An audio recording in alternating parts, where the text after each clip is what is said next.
ரிஷபராசிக்காரர்கள் மனக்குழப்பத்தில் சிறிது கவனமாக பார்த்து கொள்ள வேண்டும். அதே சமயம் முருகருடைய வழிபாடு பெரும் சந்தோஷத்தையும் பெரும் ஏற்றத்தை ஏற்படுத்தும்.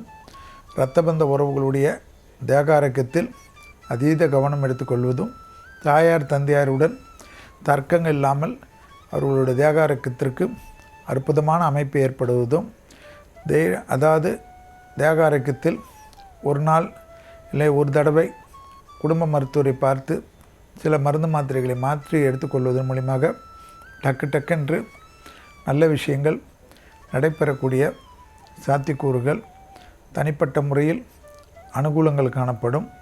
கண்டிப்பாக மன அழுத்தம் வருவதற்கு வயிறு சம்பந்தப்பட்ட விஷயத்தில் அதீத கவனமாக இருந்தால் போதும் என்பதும், தொலைதூரத்திலிருந்து நல்ல செய்திகள் வருவதும், வேற்று மதம், கடல் கடந்து தொழில் வியாபாரம், சனியின் தாக்கம் அற்புதமாக இருப்பதனால் முதலீடுகளுக்கு குறைவு இருக்காது.